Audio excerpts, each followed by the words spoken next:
Good evening, everyone.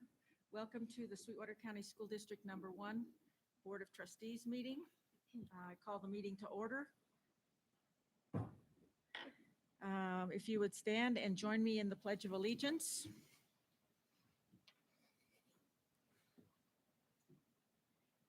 I pledge allegiance to the flag of the United States of America and to the republic for which it stands, one nation, under God, indivisible, with liberty and justice for all.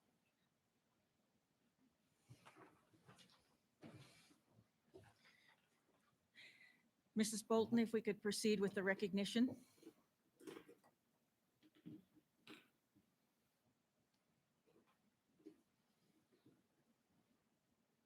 Good evening, Chair Jericho, Superintendent McGovern, and members of the board.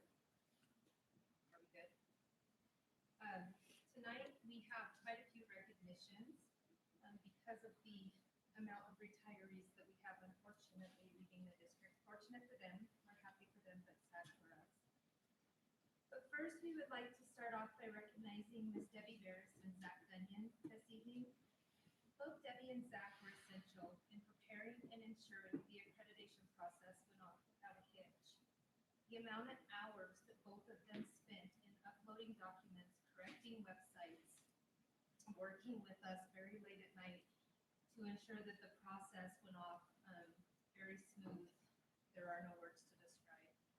So we would like to give a very sincere and big thank you to Debbie VARRAS and Zach GUNYAN.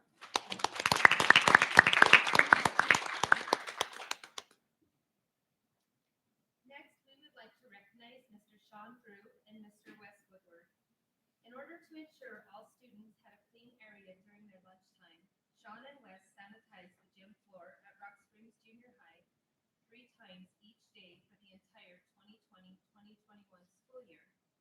The sanitizing bar is heavy and cumbersome, and they have done this without complaint. Thank you so much, Sean and Wes.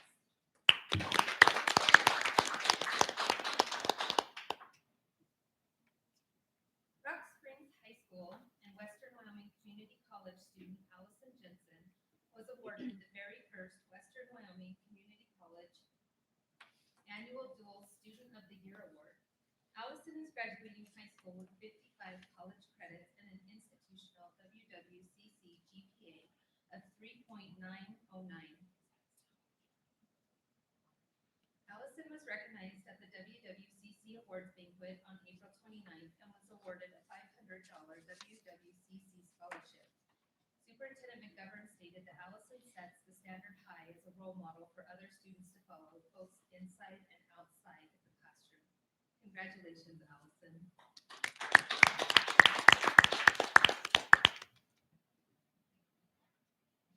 I got it.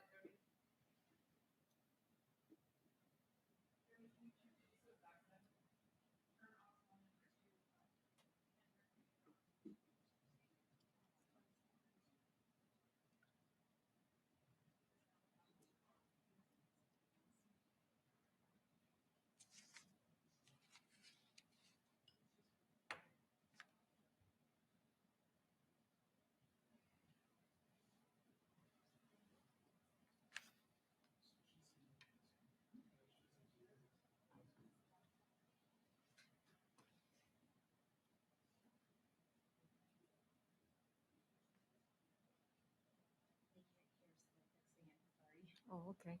I couldn't hear anything. No, they're having trouble hearing online, so they're fixing it. I'm not purposely stalling.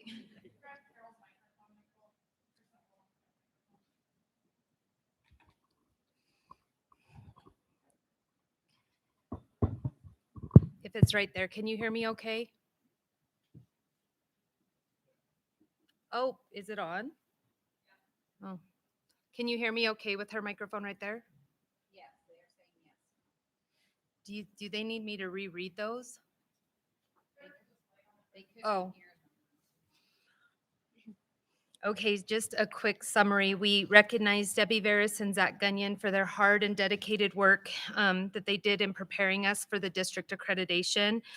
We recognize Sean GRUBE and Wes Woodward, associate principals at the junior high, for all of their hard work in ensuring that the gym floors were sanitized 3 times a day for the students while they were eating lunch. And we also recognized ALISON JENSEN, as she was the very first student to be awarded the Western Wyoming Community College Student of the Year Award, as she graduated. She's going to graduate high school with 55 college credits. So next, we would like to start in with our 2021 retirees. First, we would like to congratulate Fred Bath. Fred has been a district employee for 35 years, beginning in August 1986. He's been a physical education and health instructor at Rock Springs High School. His education, he got a bachelor's in physical education from the University of Wyoming in 1984. Congratulations, Fred. Teresa, we'll hold our applause till the very end, sorry, since we have such a big room. Miss Teresa Edwards, congratulations. Miss Teresa has been an employee with the district since August 1994 for 27 years. She's been a counselor at North Park Elementary School. She received a bachelor's in secondary education from Northern State College in 1985 and a master's in education, guidance, and counseling in 1986. Congratulations, Miss Edwards. Next, we would like to congratulate Miss Dell Fisher. Ms. Fisher has been employed with the district for 24 years, beginning in 1997. She was a custodian at East Junior High, Westridge Elementary, Rock Springs High School, and Pilot Butte Elementary. Congratulations, Ms. Fisher.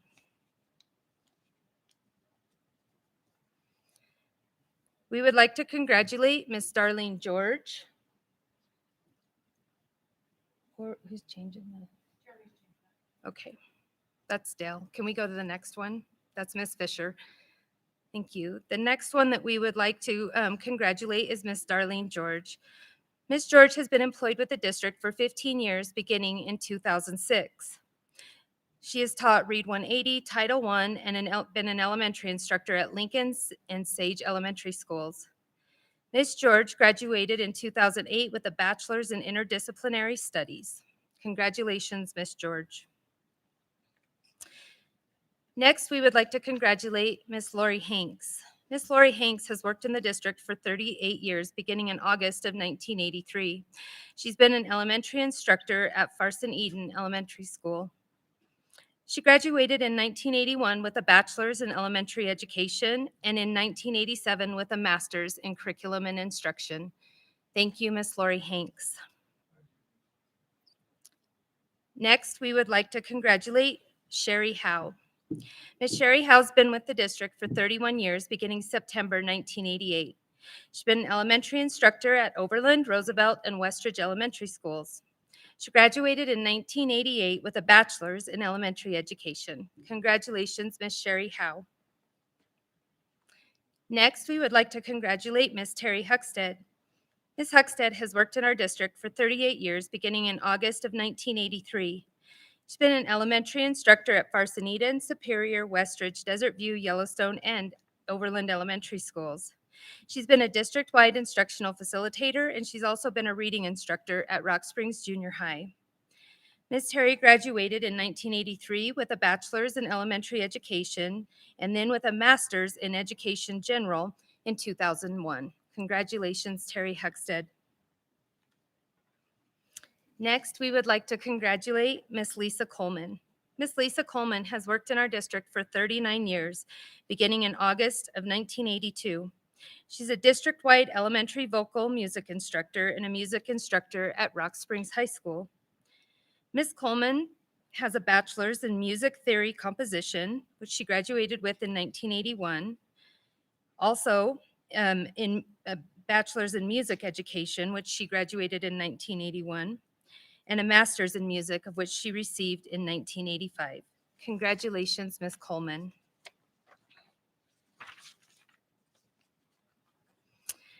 Next, we would like to congratulate Ms. Jimmy Lee.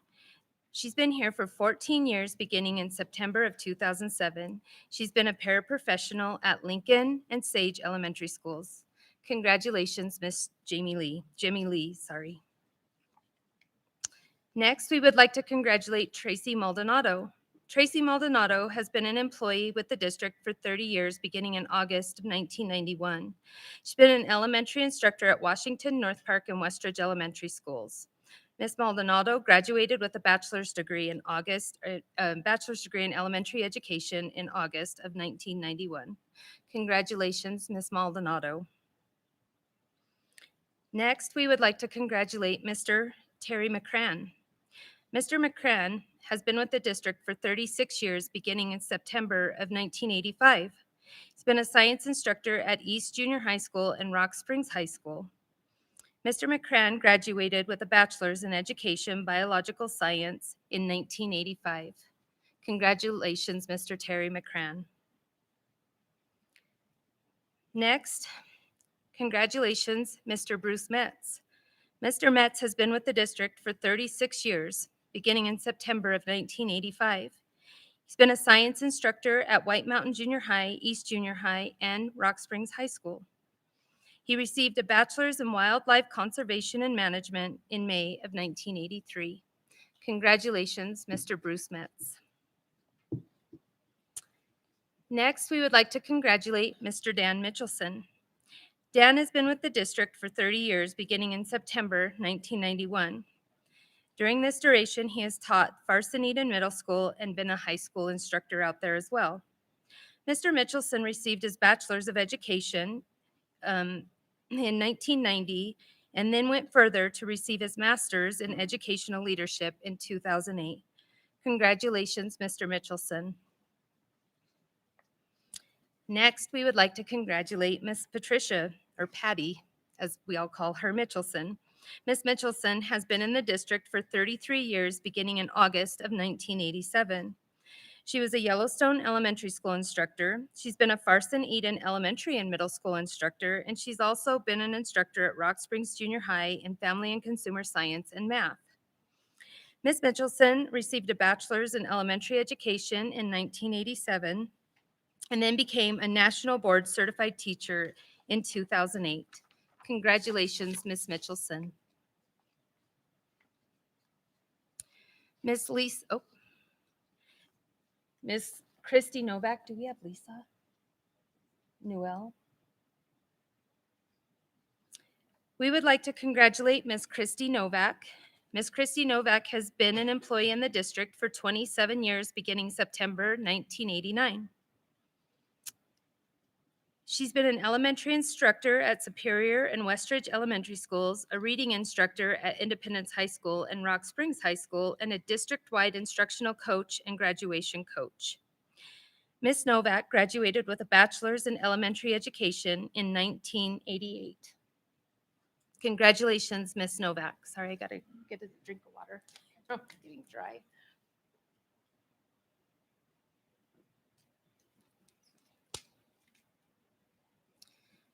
Next, we would like to congratulate Ms. Brandy Nutt. Ms. Brandy Nutt has worked in our district for 22 years, beginning August 1999. She's been a math instructor at Rock Springs High School. She received her bachelor's in psychology in 1985 and a bachelor's in secondary math in 1990. Congratulations, Ms. Nutt. Next, we would like to congratulate Ms. Lisa Newell. Ms. Newell has been in the district for 12 years, beginning September 1998. She's been a Head Start Family Services Manager and worked at Rock Springs High School as a transition coordinator. Ms. Newell has a bachelor's in psychology, which she received in 2007, and a master's in human services, which she received in 2011. Congratulations, Ms. Newell. Next, we would like to congratulate Ms. Julie Peterson. Ms. Peterson has been in the district for 27 years, beginning August of 1994. She's been a resource instructor at Washington and Lowell Elementary Schools, a district-wide case manager, special education instructor at East Junior High, and currently Rock Springs Junior High School. She received a bachelor's in elementary special education in 1994. Congratulations, Ms. Peterson. Congratulations, Miss Joanne Reintz. Ms. Reintz has been with the district for 22 years, beginning in August 1999. She was a counselor at Westridge Elementary School, the Alternative High School, East Junior High, and also at Rock Springs High School. She's been the assistant principal at East Junior High and Rock Springs Junior High. Ms. Reintz received a bachelor's in social science in 1994 and a master's degree in counselor education in 1998.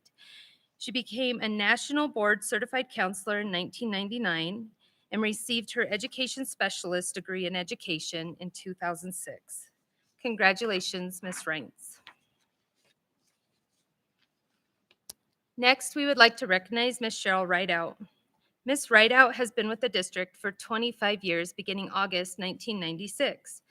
She's been a teacher at Desert Elementary and Middle School. Ms. Rideout received her bachelor's in elementary education in 1985. Congratulations, Ms. Rideout. Next, we would like to recognize Cynthia Sanchez. Ms. Sanchez has been a district employee for 15 years, beginning January of 2006. She's been a custodian at Walnut, Overland, Lincoln, and Eastside Elementary Schools, along with Rock Springs High School. Congratulations, Ms. Sanchez. Next, we would like to recognize DeAnne Schmidtberger. Ms. Schmidtberger has been with the district for 22 years, beginning September 1996. She was an elementary instructor at Yellowstone, Superior, Overland, and Westridge. She received a bachelor's in elementary education in 1995. Congratulations, Ms. Schmidtberger. Next, we would like to recognize Ms. Sherry Stewarts. Ms. Stewarts has been a district employee for 23 years, beginning August 1998. She's been an elementary instructor at Yellowstone, Superior, and Westridge Elementary. She received a bachelor's degree in elementary education in 1997. Congratulations, Ms. Stewarts.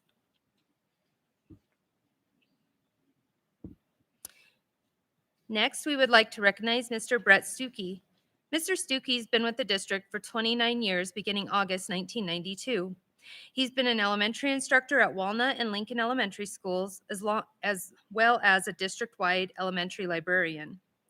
Mr. Stuckey received his bachelor's in Spanish in 1988. He received a bachelor's in elementary education in 1992 and a master's in education in 2000. Congratulations, Mr. Stuckey.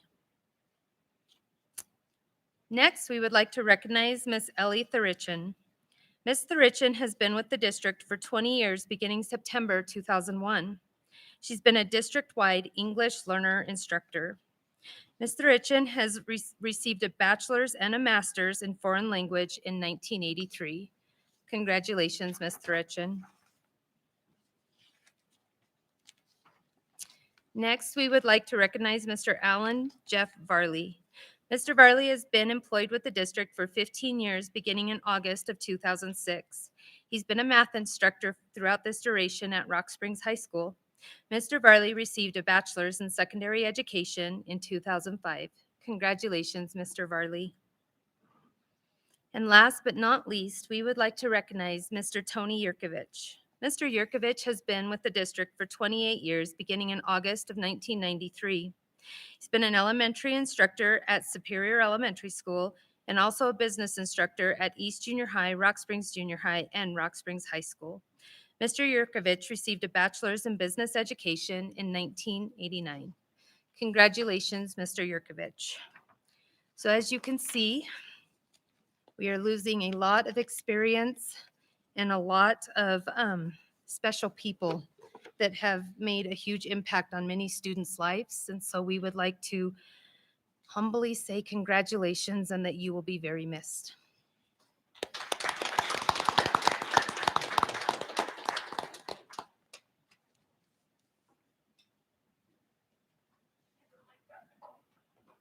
Oh, gosh, I'm sorry.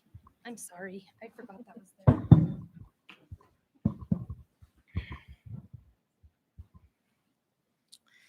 To all of our retirees, thank you very much for your years of service. I will be in touch with each of you, delivering a clock within the next week or two before school is out. So we will be thanking you personally, even though it was not possible to work it out in this meeting. So thank you again for all your years of service and all your contributions to this district. Mrs. West, if we could have the roll call, please.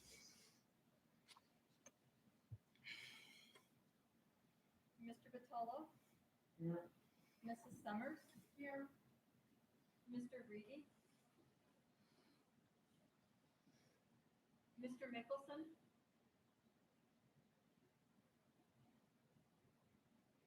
Mrs. Thompson? Here. Mr. Jackman? Here. Mrs. Jellicoe? Here. Thank you. We need to approve the agenda. Prior to approving the agenda, though, I would like to amend the agenda. So if I could have a motion to amend, please, and I'll describe those amendments. So moved. It's been moved by Mr. Jackman. Is there a second? Second by Mr. Batolo. The first amendment that I would like to make is item 15H. Approval to advertise for a public hearing on June 28th. Change that date to June 23rd. We'll be getting more information out to you, but that's a Wednesday at 6 o'clock to amend the 2020-2021 budget. So that's the first amendment I would like to make. And the second one is item 18D. The minutes from the Farson Eden School March Advisory Board meeting were not received, so we're going to delete that item. So is there any discussion? Okay, it's been moved and seconded that we amend the agenda. All in favor, please say aye. Aye. Aye. Opposed? Nay. The motion to amend passes. Okay, now I need a motion to approve the agenda As amended. as amended. Thank you. So moved. It's been moved by Mr. Jackman. Second. Second by Mrs. Summers. Okay, all in favor, please say aye. Aye. Aye. Opposed, nay. The motion passes. Chairman Jellicoe. Yes. Ms. McGovern. Chair Jellicoe, Mr. Mickelson is here for the roll call. Okay, We couldn't hear him, unfortunately. He's going to log out and try to log back in, okay. but he is on Okay. the line for the roll call. So we've got him attending virtually. Yes, Thank you. sure. Apologies. Okay. So we have approved the agenda. We also have an addendum. So I need a motion to approve the addendum. So moved. Moved by Mrs. Thompson. Is there a second? Second by Mr. Batolo. All in favor of the approving the addendum, please say aye. Aye. Aye. Opposed, nay. Motion passes. Okay, item number 3. I need a motion to suspend the board meeting and open the public hearing. So moved. It's been moved by Mr. Jackman. Is there a second? Second by Mrs. Summers. All in favor of suspending the board meeting and opening the public hearing, please say aye. Aye. Aye. Opposed, nay. Motion passes.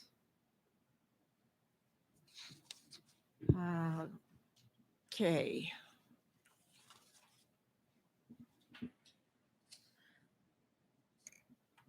The public hearing is to amend the 2020-2021 budget.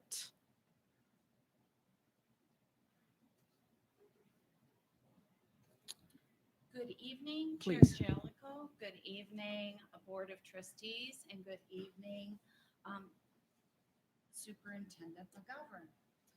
I am here tonight to talk about the spending plan for 2 budgets that are up for hearing and approval by the board tonight. One of the budgets is called the Elementary and Secondary School Emergency Relief and is considered ESSER 1. Tonight, I will be calling it ESSER 1 instead of the long name, but if you need me to refer to it in another way, I can. The other portion of the budget and grant is the coronavirus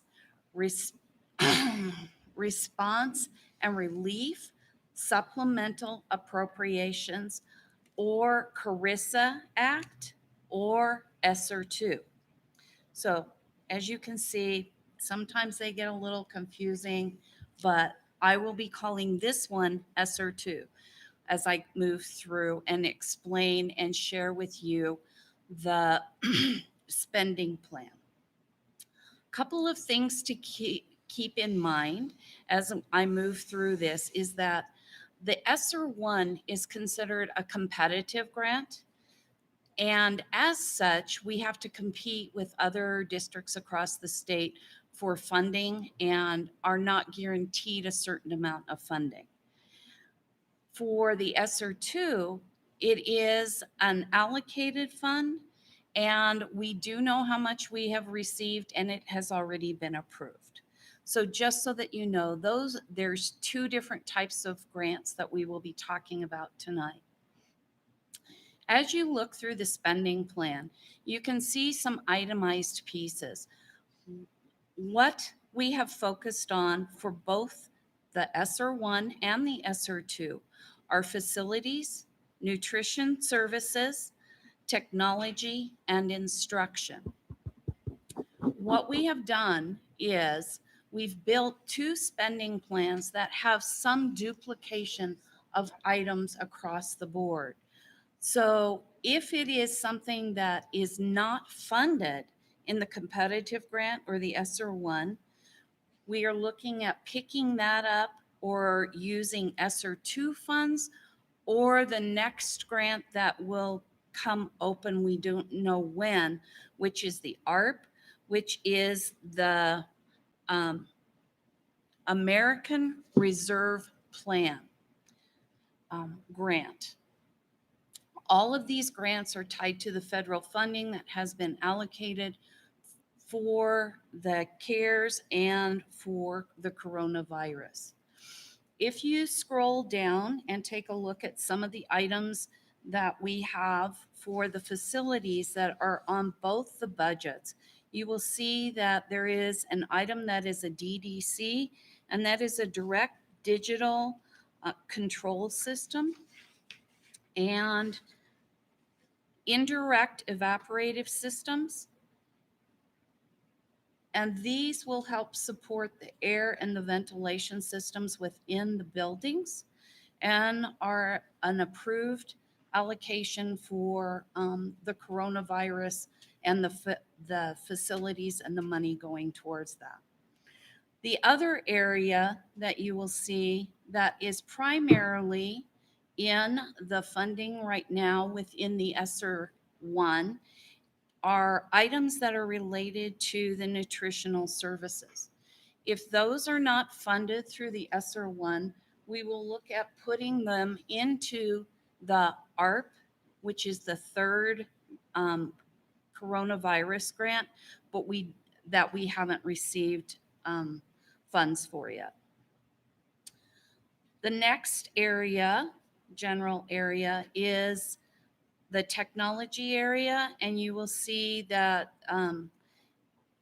we have computers, computer iPads, sleeves, computer cases, as well as continuing to pay for the Verizon jetpacks, which we have also paid for out of the first funding source that we received from the ESSER 1.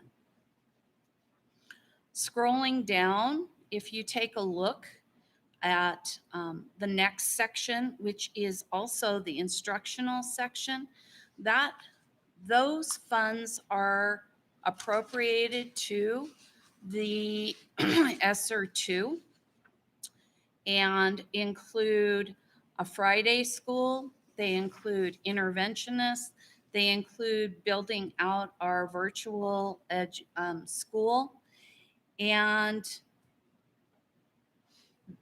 also included in the instructional area are the vaccines, which were up at the top. As you can see down at the bottom, we have certain dates of which we have to expend the funds by. The ESSER 1 funds, which we've requested, have not received approval of yet, are $4,557,495.43 is what we requested. The second is the ESSER 2 funds, which we have to have expended by September 30th of 2023. And we have requested and received this allocation of $6,323,937.81. And at this point, I will take any questions regarding the spending plan for these two budgets. Any questions, trustees?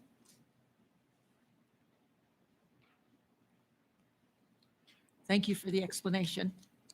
Thank you, Chair Jelko. Okay, item 4B, the early retirement incentive, voluntary early notice incentive, one-time sick leave payout, one-time COVID relief incentive. Thank you, Madam Mr. Chair. Duncan? Yes, thank you, Madam Chair, Board of Trustees, Superintendent McGovern. This item before you, it says Special Revenue Fund, but it's really the general fund, so please note that correction. There are 4 areas where we're moving budget money into, as Madam Chair mentioned. For the early retirement incentive, it's about 1.2 million. The one-time sick leave payout is a little over 190,000. The voluntary early notice incentive is a little over 17,000.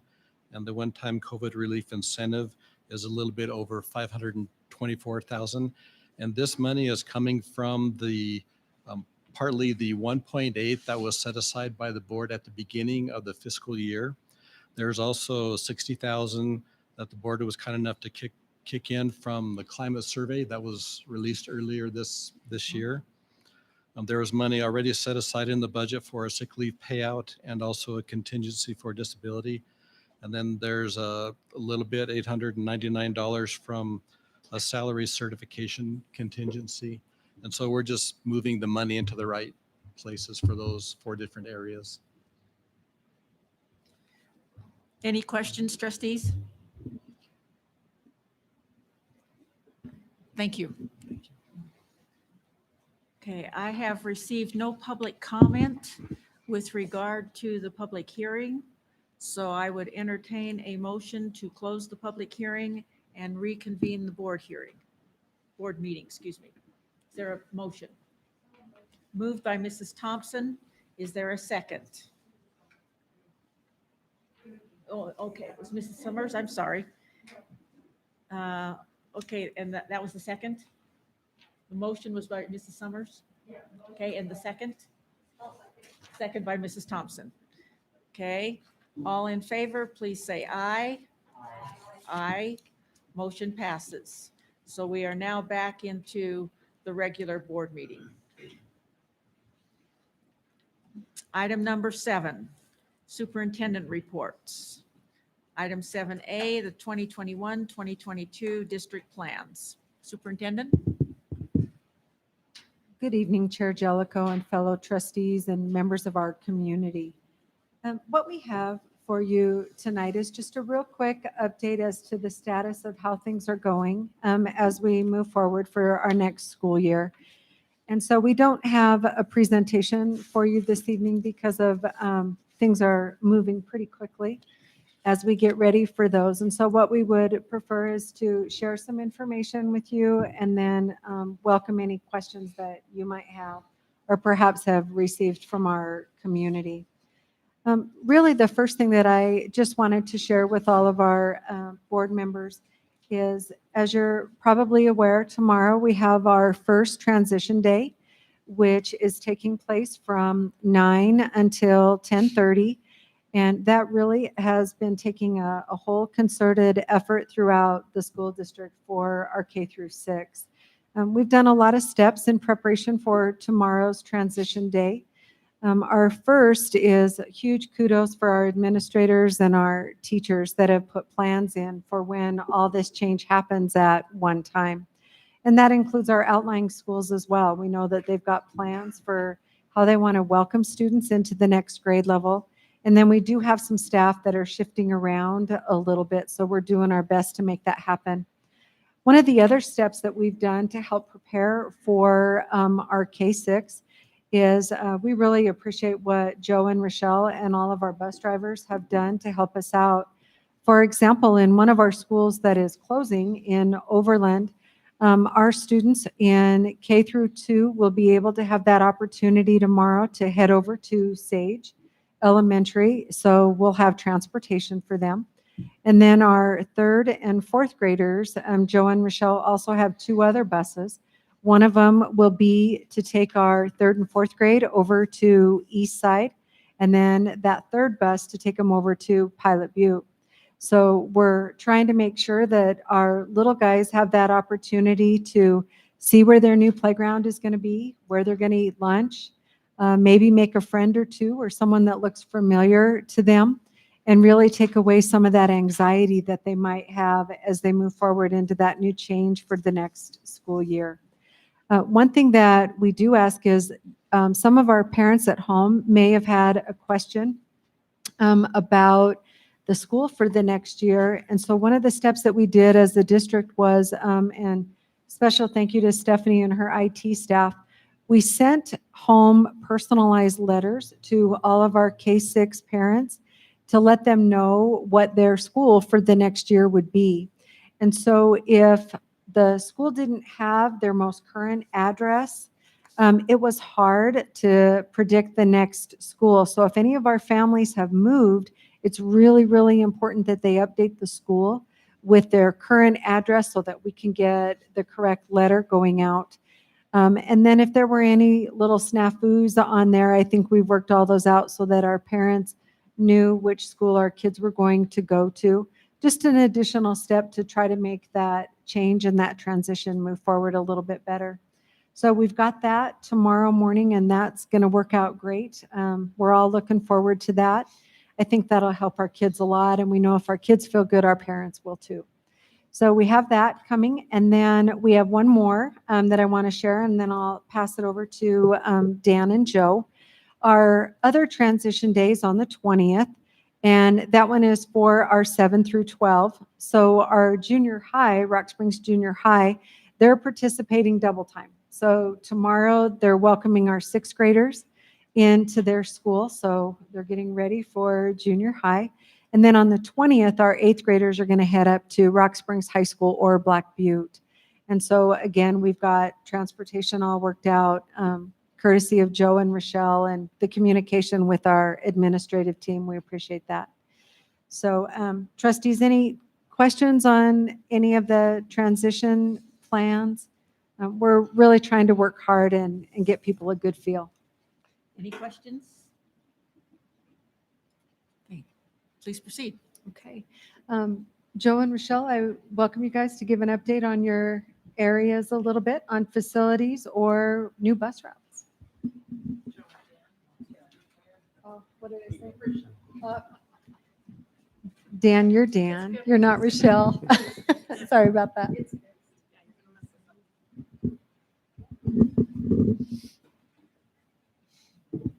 So I could feel like a news review type thing going there. So, oh well. Madam Chair, members of the board, Superintendent McGovern, I'd like to take this opportunity to update the board on some transition or transportation plans that we have leading into the 2021-2022 school year. Superintendent McGovern talked a little bit about the transportation or transition days. That's so we can get all our students K through 12 to, if they're going to a new school, get them there so that they can see it and become familiar with it. It starts tomorrow. We're going to have 45 buses out for K-6, getting them to all their new schools. And then on the 20th, we only have a dozen buses out. So that day will be a little less hectic than what tomorrow will be. But between the principals, administrators, teachers and everything, we've got everything pretty much worked out for tomorrow. Pretty confident that it'll go well. One of the other things I'd like to talk about is our bus routes for next year. There's going to be, you've heard this before, but there's going to be a significant change in our AM routes due to the new school start times. Essentially, they're all 3 levels are starting at the same time. So we're not going to be able to tier our bus routes. The PM routes, schools are ending at different times. So the PM routes are going to be looking pretty much like our PM routes are always have. We purchased a new bus routing program. It's going to allow transportation to be as efficient as we possibly can. And I'm going to discuss the routing program here in just a little bit. The new changes for our bus routes is going to be presented at the June 14th, 2021 board meeting for comment. Or as information, I'm sorry. For information. Another thing that we did, Stephanie helped us out a lot with this, was the information request form. We did a transportation information request form that's been put out via Parent Square in order for our families to request transportation for next year. And we've done this for a couple reasons. Number one, we want to gauge how many students are going to be riding the bus in the morning. And then we also want to be able to find names and addresses so that we can put that in our routing program so that we can start building our bus routes as soon as we possibly can. The routing program, the program that we purchased is School Bus Manager with Waypoint. It was purchased for several reasons, but some of the biggest reasons were anticipated ease of use, cost efficiency, and customer service. Bus Manager is going to allow the district to sync our Power School to the School Bus Manager, and any updates to Power School will also update School Bus Manager. School Bus Manager allows the building of routes from scratch. If we have any changes in the morning, we're going to probably be changing those quite a bit. If we have somebody that's not going to ride a bus anymore, I'm going to get somebody else on that bus. So we'll probably be building a lot of routes in the mornings, and it's going to have a routing software to be able to, or programming to be able to do that. We can also build activities trips. It'll give our drivers directions on how to get there. There's going to be turn-by-turn directions for the driver for activities trips and for routes. So if we get a substitute driver that's not familiar with the route, they can just say that we're doing Route 10, and it'll give them turn-by-turn, stop-by-stop directions for each of the stops. It will give accurate stop times because there's going to be a parent software for it, so it'll give you accurate stop times. If the bus is running late, they'll be able to get on the app and see if the bus is running late and what time it's supposed to be there. It'll take attendance of our students. It's web-based, so there's no installation. When they update it, we get the immediate update right away. It's going to be powered by Google. It's cloud-based, so it's always up to date. The Waypoint program included with the School Bus Manager, it allows our drivers to log in, gives them route overviews, navigation with turn-by-turn directions, like I've mentioned, stop lists, stop times. It can reroute. So if there's construction, Grant Street's been closed a lot, Grant Street's closed, it'll reroute them. Again, student attendance, which we're still getting at. We especially get it at the beginning of the year, but we had one today. Hey, my child didn't get off the bus. Where is that child? We'll be able to tell them exactly what bus they got on, what stop they got off, or if they even got on the bus. It also has a sleeping children awareness. Pre-trip inspections are coming soon. So when the drivers are doing their pre-trip inspections, they can put them right in there in the program. And the parent app, it includes real-time bus location, estimated time of arrival for stops, activities, trip timelines, notifications, and arrival notification. We also, the cost for that was $19,774. We did the bids on that, and it was significantly less expensive than some of the other ones. One of the other ones was $130,000 to do everything that this one does. So we also have some tablets. Another reason we picked this was because the tablets, we can use the GPS within the tablets to monitor where the bus, we don't have to get, some of them you had to buy their GPS and put them with the bus. So we can use our tablets. We've ordered the Wi-Fi for real-time monitoring on the tablets. It's going to be turned on for testing prior to the start of the 21-22 school year. We're not going to turn it on right now because it costs us quite a bit of money each month for the tablet. So I'm not going to turn it on until we need to. The tablets were $179.99 each. We're getting 60 tablets, which covers all our routes and the majority of our activities routes for a total of $10,799.40 for the tablets. That one will be a one-time cost. The routing software will cost us in the neighborhood of $16,000 a year. The other $3,500 for on top of that was for the setup for this year, and that's just this year only. Okay. That's all I have. Unless you have any questions, I'll be happy to answer them. Questions? Mr. Jackman? Didn't you send out that letter to parents in Spanish? We did the bus transportation routes. We had those translated, but we did not do our translated letters. But I can work with Gloria and Monica to make sure. They're really good with keeping our Spanish families in the loop with their separate groups. Thank you. Any other questions? Madam Chair, Mrs. Thompson? I was just curious if we knew how many responded to that form? And if so, do we have an idea percentage-wise, like how many of them ride the bus this year? I guess I'm just wondering, like, if we had a good turnout? We did have a good turnout. Some of them shouldn't have answered it, but they did. Yes, so we actually had 1,500 submissions on the form. There were a lot of duplicates, and I think some folks were confused as far as why do I fill this out? So I had a mom approach me and say, well, I drop my kids off every morning, but I filled it out. It's like, well, that wouldn't be the case. So we are going through, I've been working with the transportation department. We actually added a column to determine the distance for their address from the school. And I know Rochelle has been working nonstop since we sent it out, just going through and cleaning up and reaching out to families that maybe shouldn't have filled it out or getting clarifying information from them. So we did get a lot of responses, but I know for a fact that there were a lot of duplicates and some folks who filled it out and said, no, I don't need transportation for morning or afternoon. So we should have more of that cleaned up, I'm thinking, by the end of this week. Okay. Any other questions? I have a couple. Sure. Okay, so how, I think I understood that you are now using at least parts of this program. For how long have you been using it? We haven't started You using haven't it yet. started at all? Yes, Okay. we're still getting the program. It's still being set up, Okay. but it's getting very close for us to be able to start using it. Okay.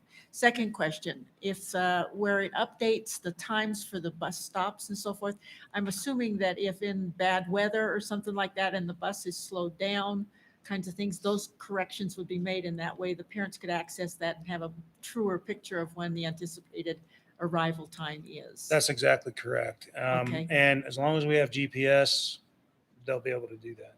Okay. So All right. Thank you. just, Any other questions? Thank you. okay, thank you.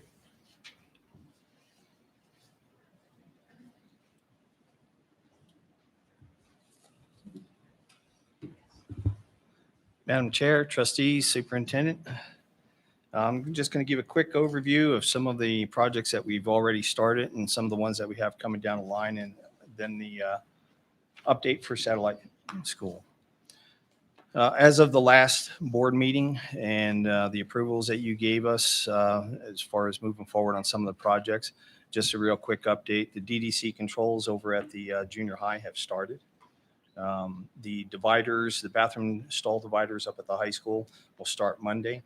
And what we decided to do with that was, rather than contract it out, there was a a young man who actually applied for a head carpenter job. And at the time we weren't looking for a head carpenter or a lead carpenter. And so what we did was asked him to go through Elwood Services. And so we hired him through Elwood Services. So then that way we get billed for that. And that entire project, including his labor, is reimbursed through major maintenance money. So that will get started next week. Our boilers at Black Butte, they already got started on those boilers. We're waiting for the end of school now so that we can disassemble them, take them out, put the new ones in. Heat pumps at Westridge, they started preliminary work on air. As soon as, again, when school is over, they will change those out and get those going. They're just waiting on vent kits. Let's see. Plan 1, we executed the contract today, in fact, for the demolition. So they will start the design of the demolition soon. So that is moving forward.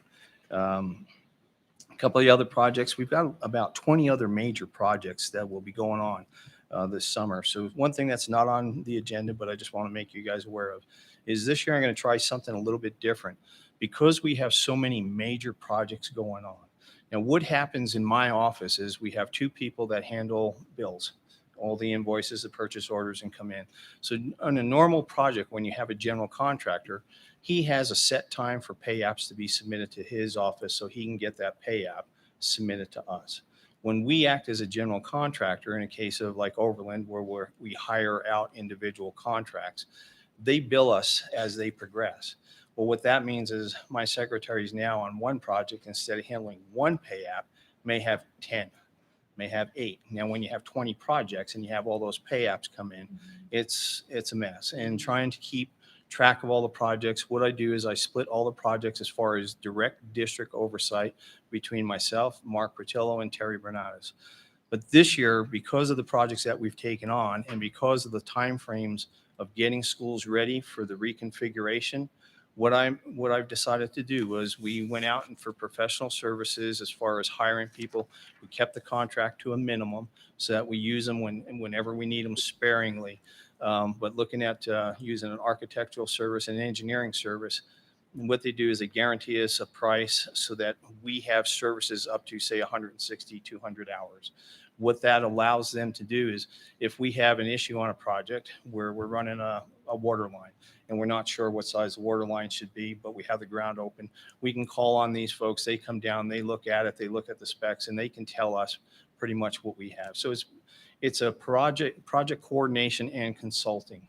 I think that kind of streamlines the process. Otherwise, in order to go out for all of these projects, we would have to list them separately. We'd have to do RFPs for each one of them and go out for the meet state statute. We'd have to advertise.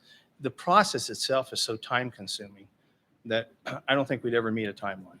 So what we're trying to do is as much as we can in-house with the help and expertise of outside consultants. So, well, like I said, it's not in your packet, but you will see pay apps come up and that's basically what that's for.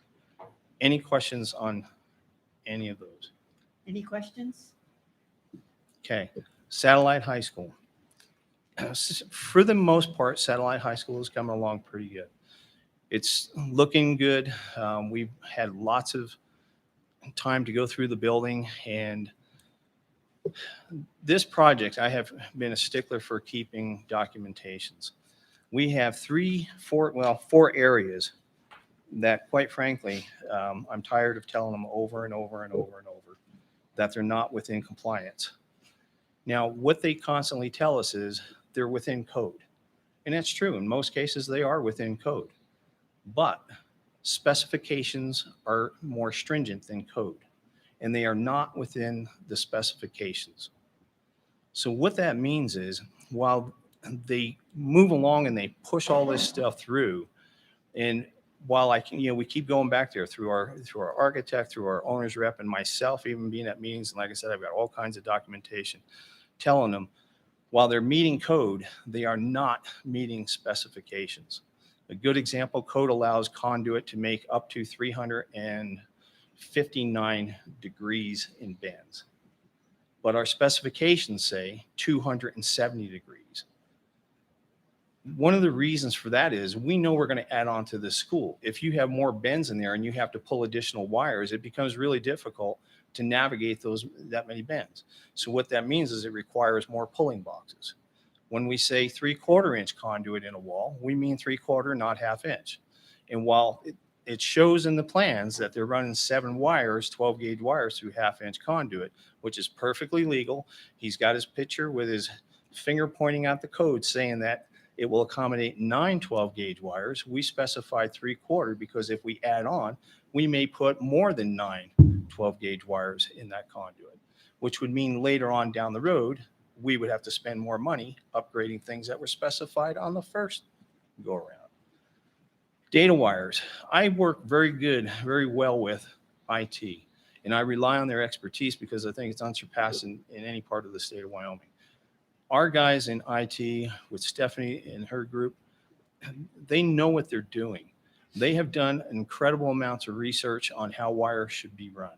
When they come in and they see wires twisted and the specifications say that they can't be twisted, when they come in and they see that the wires are just draped over a sharp edge like this and they don't have the proper span that makes it a nice looping turn, that's what I expect because it says so in the code. So when we went and did an inspection a couple of weeks ago, we got this action plan from the contractor, and the data folks actually had the audacity to put down that they meet minimum standards and that they will warranty it, give it a lifetime warranty. Well, those of us who have been here through the majority of our builds know a warranty is no good if the people don't come back. So I don't put much stock into warranties. So the specifications do not list minimum standards. They list industry standards and what we require on our project. So taking shortcuts is unacceptable. The site work. The site work, when we bid it, as our board member knows, the dirt was to be hauled off. Well, I know how it goes. I was a contractor for years. Most of the dirt was not hauled off. And so now it's not within specification. I don't want to hear that it's only 4 to 9 inches. The specifications are what they are. When we go out to bid, our reputation is that we hold our contractors to the specifications. If everyone who bids the project by specifications, and then they're higher or they lose the job or don't bid it because they don't feel they can meet those specifications, we don't send a very good message about how we run our business if we let others slide. So my recommendation, and I sent an email out, I've talked to Superintendent McGovern about this, is I will not accept anything that is not within specification. It will be rejected. I have documentation over a year, paint. It was supposed to have primer. They used a paint that doesn't require primer. It wasn't submitted for approval prior to them using them. That's asking for forgiveness. That is unacceptable because that isn't what we asked for. And anyone else who bid that job following the specifications lost that job based on their integrity. And so we have had issues, and we continue to have issues with past projects where people were not held accountable. Quite frankly, I think that's the industry. I had dinner with a friend of mine who is a contractor on Saturday, and he's retiring because he says he's sick and tired of going out to bid, bidding the specifications, then getting wiped out because somebody else comes in and gives ultimately the owner a substandard project. We can't continue to do that. I mean, that's my area of expertise. That's one of the reasons I was hired. And the other projects I didn't have control over as much as I do this one. And this one is clear. The contractor, and even we heard it the other day with the subcontractor, he says, well, I'll go ahead and correct it, but you better tell the owner that we're not going to make the deadline. We can't be held hostage by a deadline. We have to do what's right for the folks who bid the project with integrity in mind. Not to mention, we need to get what we're paying for. I have made this comment 2 months ago, and last month I repeated the same comment. We hoped that our specifications, we were getting a Cadillac. I don't want a GMC or a Chevy.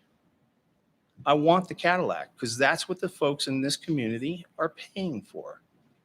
And when what you talk about misappropriation of funds, how would we look if we spend this money, accept what they give us, and then next year have to spend major maintenance money or the year after fixing things because what they'll say is, well, you accepted it. So I know that this may have a negative impact on our timeline.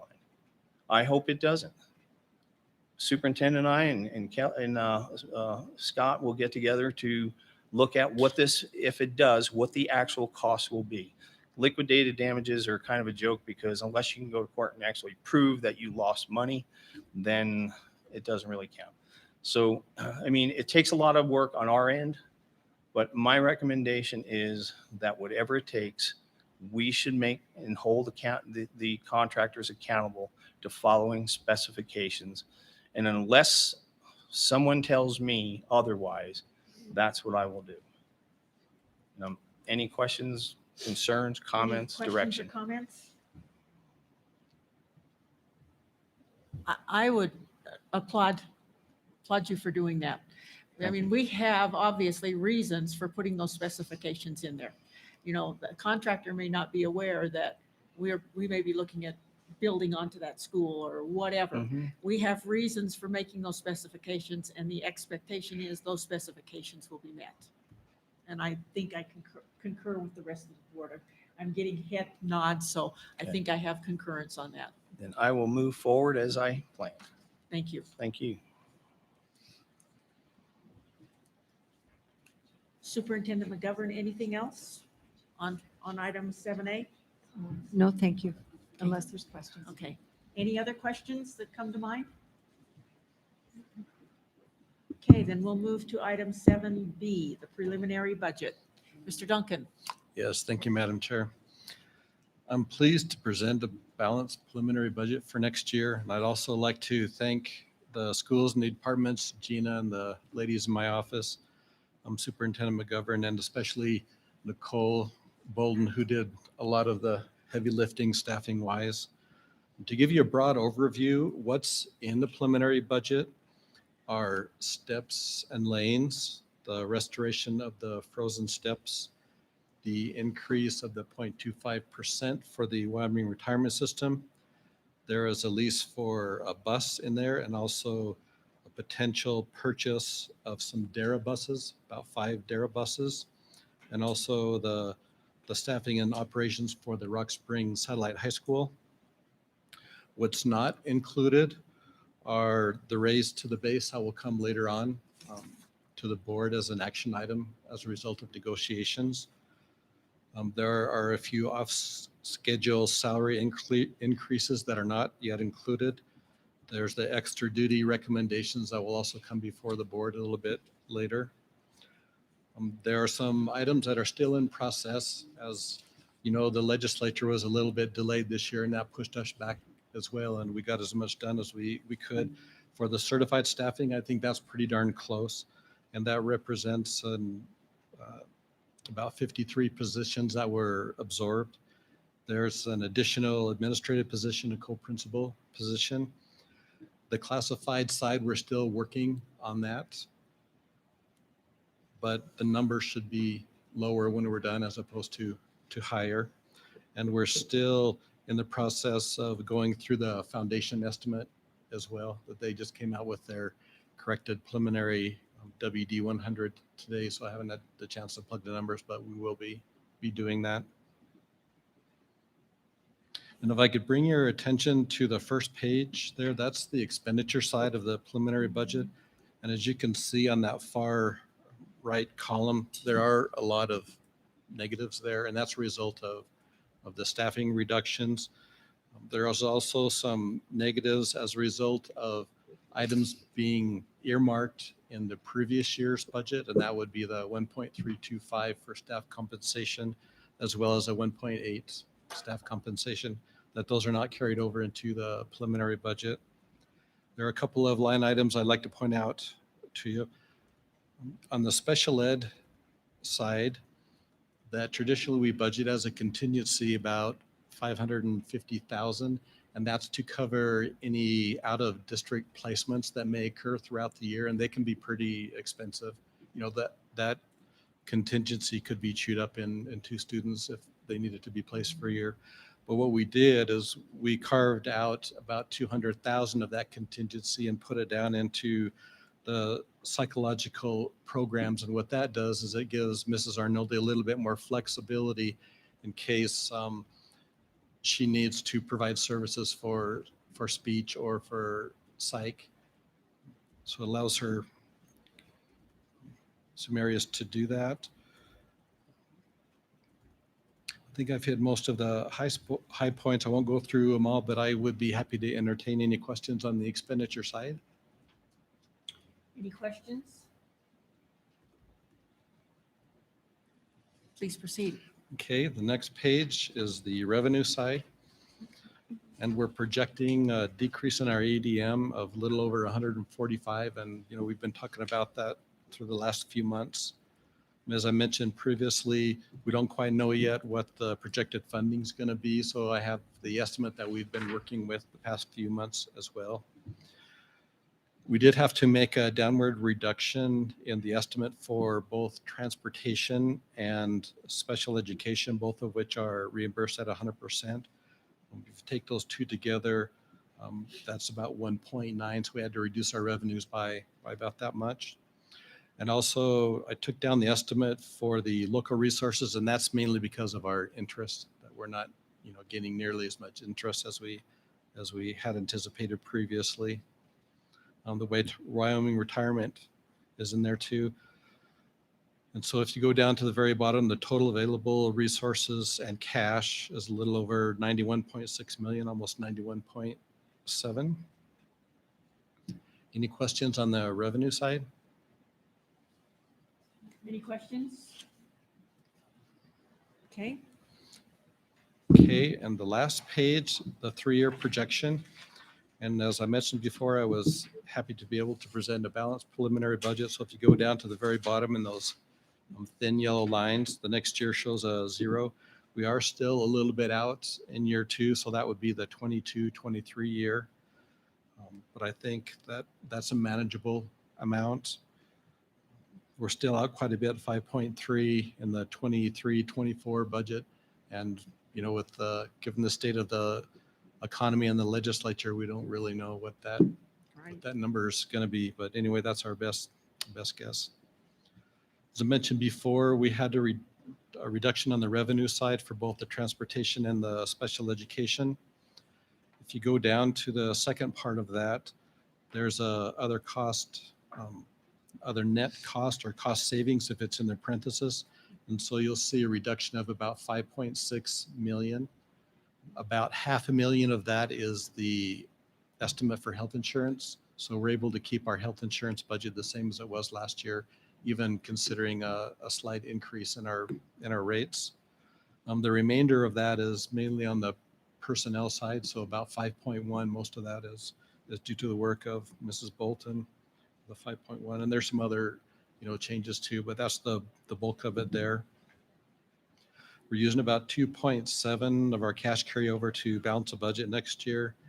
And by the time you have the cash that we have on hand and the cash reserves, the one-time money, we're still looking at about 11.4. And that I think is about the level that we need to keep under that 15%.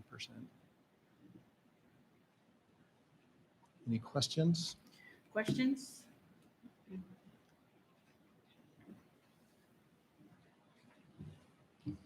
Doesn't look like it. Okay. Okay. Very good. Thank you.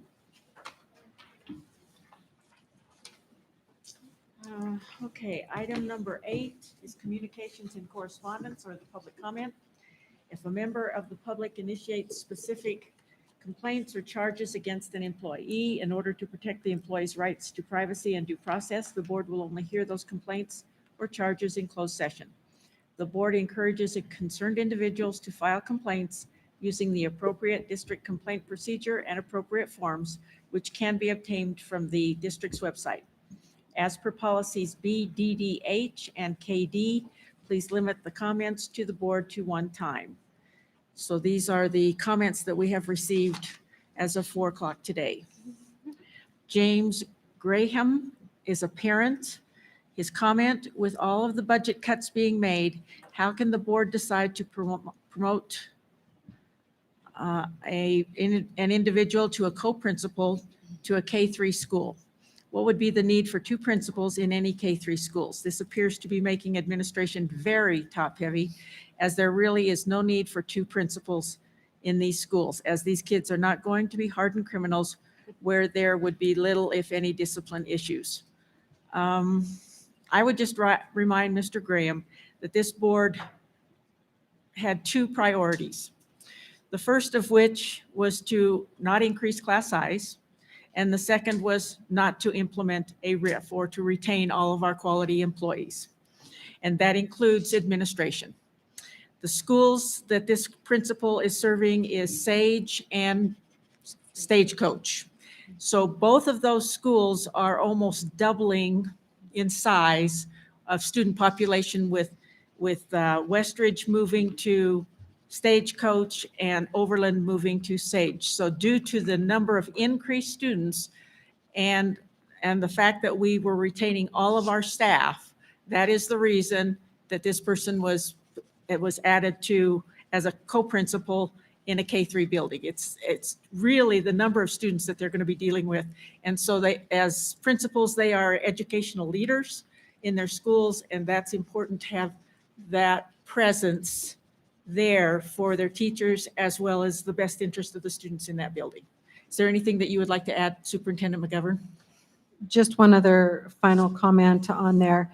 A couple things. We looked to see if perhaps some of the grant funding that we were receiving could support that position. Unfortunately, we weren't able to do that. And then the other is in the school foundation guarantee, there's actually an allotment in the number of administrators. And Sweetwater number 1 is well below the allowed numbers in that model for us. So the position is needed as a whole, but again, it does not make us top heavy whatsoever. It is very well needed. Thank you. Okay, the second comment comes from Cheryl Notman, Sweetwater Education Association President. Her comment, the Sweetwater Education Association conducted a vote on the proposed 2021-2022 negotiated agreement. The agreement was ratified overwhelmingly with more than 97% voting to accept the agreement. SEA would like to thank the school board for participating in this process. Danielle Schumacher is a parent. I believe it's easy to say the school district will be enduring many changes in the upcoming school years. Between time of school starting and ending and reconfiguring the grade levels at schools, I have heard little about how these changes are expected to reflect on graduation rates. Right now, our school district's graduation rate is approximately 10% below the national average, approximately 20% below Green River, and approximately 25% below Farson, all of which are within Sweetwater County. Is the intention of these changes to impact academic achievement and overall graduation rates within our district? If so, what data will the school district be relying on to make this determination? Further, what future implementations does this school district plan on introducing to increase this rate? Since the board chooses to have this open discussion during executive session based on the idea that specific personnel are a part of these discussions, what can the board tell us about this plan for our children's future education? Along those lines, has the school district considered removing the freshman level from the high school, as research shows improves academic achievement and graduation rates? Although it was stated at the last board meeting we cannot do a middle school 6-8 due to teachers and staff certifications, our school district has mandated teachers and staff still make that change for the upcoming school year, meaning making such a change is not impossible or unreasonable upon considering the changes that would come with removing freshman level and creating middle schools. Also, the staff would be able to prepare themselves for such changes upon this occurring. If issues arise with 4th grades being introduced to the structure with 5th and 6th grades, would the district then make this consideration? Finally, with budget cuts, It's unclear how keeping the two schools open for construction, meaning utilities and operating the building, is still occurring while maintaining the same kids and teachers or staff is saving money for the school district. Can that be explained better, since again, that discussion of details other than a general overview by a summarized presentation is discussed in executive sessions and not presented to the public? Is it anticipated these changes made will help overall academic achievement and graduation rates? That's part of the plan. We wanted to make some changes that we felt were in the best, and research does hold that what we're doing is intended to increase graduation rates as well as student achievement. Now, unfortunately, we're not a machine where you put in a product and out comes a new product. We have to wait years in order to find out whether some of these changes work or not. But we are going to be monitoring this very closely. Next month, we will be looking at our accreditation and looking at what we're dealing with in terms of expectations for next year. And the board will be monitoring these changes very carefully with the express intent of raising graduation rates as well as student achievement. Is there anything you would like to add, Superintendent McGovern? Yes, please, if you don't mind. Just a couple of things. First, I appreciate the questions. As far as executive session comments and about things behind closed doors, I can attest to you, I am in those executive sessions, and they pertain to legal and personnel matters. And outside of that, things are discussed in an open meeting. So by no means has anything been discussed behind closed doors that is not allowed by law. Secondly, when the 4-day week came about over the last couple of years, there was really 4 main goals for the 4-day week that we're trying to accomplish as the district. The first is to increase student achievement, and change takes time. If you take a look at our student achievement scores, including graduation rate, there's been years where it's went up a couple percent, went down a couple percent, and it's always kind of stayed within that band. And so systemic change that is sustainable takes time, and that's what we're trying to do. We know one of our schools, Farson Eden School, has an excellent 100% graduation rate. They are on a 4-day week, and we're looking to learn from them inside our own district. I will say, though, our district does perform very well. We do have some challenges. The first way is if you take a look at our NAEP scores, not only in the district, but also in the state of Wyoming, in grades 4 through 8, in reading and math, our students perform very well. We do have some challenges here in Sweetwater number 1. One of those biggest challenges is mobility. If you look at research based on mobility, it has a negative effect size, which essentially means that when our students move around, which we have a lot of students that do that with their families, it makes their student achievement decrease. And when it's negative like that, it is almost as much as losing a whole year in school. So despite some of those challenges, we're working to address those and move that forward, with the ultimate goal being student achievement and graduation rates included. Also along student achievement, our Board of Trustees was shared tonight in a budget hearing, which they'll approve here in hopefully in just a few items. But one of the things that we're asking for approval for with our ESSER grant funds in ESSER 2 is 16 intervention positions funded through grant funds. One of the biggest challenges for that, though, I must say, is going to be recruiting staff for here. It's been one of the challenges that we've continued to testify to our legislature on the difficulty that we have with the teacher shortage. But nonetheless, we have 16 intervention positions that we'd like to propose that we've shared with our administrative staff. I bring that up because we have one for each one of our schools, including Farson and Wamsutter. Our junior high has 2 of them due to the size of the school, and Rock Springs High School was given 4 grant intervention positions. So to increase student achievement, including graduation rate, is absolutely a priority, the #1 goal for our 4-day week, but also as we move forward for next year. In the June board meeting, we're also going to be sharing information about a K-12 virtual school that without the ESSER II funding, we would not be able to get that off the ground. Not in the financial climate that we're in right now, but we've got great plans to get that going, and we'll have more details, trustees, and for our community in that June meeting. The second purpose for the 4-day weekend moving forward was to provide collaboration time for our teachers, for all of our staff, with their administrator right there with them in time that was uninterrupted. If you've ever been inside a school, particularly in a school office, it is very, very busy, and it starts when they get there and it doesn't end until they leave.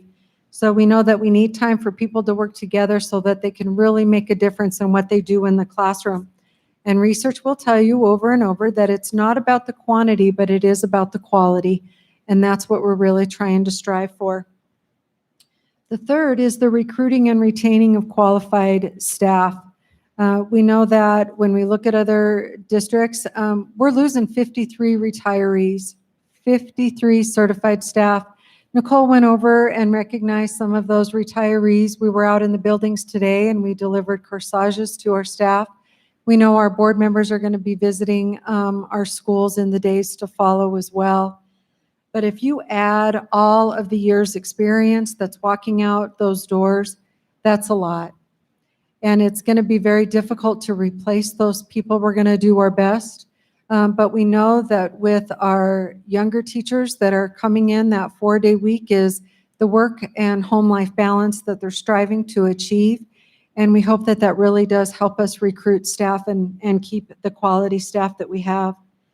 And the other is to lower the burnout rate. If you look at teachers in a classroom, they make it 5 to 7 years, and the demands of education are extensive. And so we're hoping that it keeps that burnout to a minimum, goes with the quality of life again, and provide a quality instruction for our kids. So when our teachers are in front of them, we make the most out of those days and we get our kids where they need to be, whether it's kindergarten or it's 12th grade. So I know I've talked about a couple of those things, but I also want to hit on a few other things, Carol, if I may. Please. There was a question in there about the kids going into the intermediate elementary level for 4 through 6, and then also about taking a look at that junior high and that middle school. It's not an impossible thing to take a look at junior high or middle school, but it is an area that would take some time to plan, because the way certifications work, particularly, for example, some of our secondaries have a 6 through 12 certification. Other times they'll have a 7 through 12. They also have a middle school endorsement, which is 6 through 8, but it's obsolete. So we're lucky when some of our staff have that now, which means with the middle school endorsement, you could teach any of those content areas in grades 6 through 8. But I'll tell you, they don't issue those anymore. And that's what makes that grade level band a little bit more difficult to work through. It's not an impossible thing, but you're really down to the certification of staff that makes it much more difficult. And I think the best way to perhaps describe what we have went through for this year, and of course, special kudos for Nicole and Scott. We started back at the beginning of the year because we knew of the financial cliff. And it started with our task force, and we truly did an audit on every single thing in the district. But I will tell you what Nicole has done. We have went through every single certified position and took a look at them and what else can they teach? If we move them here, does it open up another job? So people have asked, you know, how do you make that work and not increase class sizes? And that's exactly what Nicole did. And it's what she's continuing to do as we move forward. But the best way to describe that situation on how you make up that money and how is that really saving money when you move kids into another building. So I'm just making up some numbers here, but say, for example, in Overland, in a third grade class, you have 12 kids. And over at Sage, in a third grade class, you have 11. So if you move those students into the same building, you have 12 and 11. That gives you 23 students. So together, they make up the class size, which is district policy for K through 3. So they have 23, but when they go together in that building, you don't need 2 teachers because they're separated in their buildings. When you move them into one building, then you can consolidate and then you only need 1 teacher. You still abide by class size, you don't increase those, but you need less staff. And that was the fiscal savings. When your budget is about 86% with salaries and benefits, that truly is where your greatest cost saving is. And I say that very much emotionally because you're talking about people and positions. But we were so fortunate to be able to do that. And that is where the cost savings comes from. So having Head Start in Westridge, that funding still comes through their federal grant. And then refurbishing and renovating Overland to move them in for the following year gives them a permanent home so that in the future they can open up more preschool classes. But that was the idea behind all of the decisions that were made and why the schools were consolidated that way. And the same line of thinking is what we did for Stagecoach. And then also for Pilot Butte and East Side. When you go to grade level bands in 4th, 5th, and 6th grade, a lot of districts across the country, not just in the state of Wyoming, when we were researching into those, a lot of them go into that. And I believe that's why the district did that years ago when they did the 5-6 buildings. Because when you group them together that way, then you can follow class size. And in those grades, it's 27. But you also have a more efficient use of staff. So it's good on efficiency. The negative part with that, as all of our parents would attest to, is the neighborhood concept of schools. So we still have that. So we are still having that balance in Sweetwater 1. We still have a neighborhood school of K through 3. And that's what we'll continue to do for North Park and Walnut and Desert View, Stagecoach, Sage, those buildings. And we hope to continue that. We hope the economy sticks around for us and we have our students. So we're able to balance, but in the other grades, we weren't able to. And that's where the financial savings comes in. Thank you. That completes the public comment portion of the meeting. We'll move to item number 9, which is an executive session for the discussion of legal and personnel matters. May I have a motion? So moved. It's been moved by Mr. Jackman. Is there a second? Second by Mr. Batolo. Again, it's for legal and personnel matters. We do not anticipate being out a long time. We'll return as soon as we possibly can. So all in favor, please say aye. Aye. Aye. Opposed, nay. Motion passes. We are now in executive session.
Okay, I would entertain a motion to return from executive session back into the regular meeting. So moved. It's been moved by Mr. Jackman. Is there a second? Second by Mrs. Summers. All in favor, please say aye. Aye. Opposed, nay.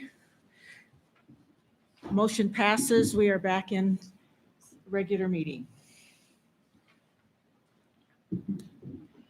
Okay, item number 10, the negotiated agreement.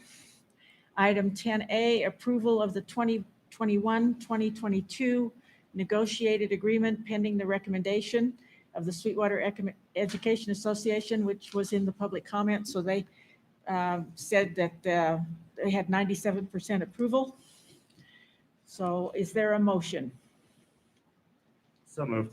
It's been moved by Mr. Jackman. Is there a second? Second. Second by Mrs. Thompson.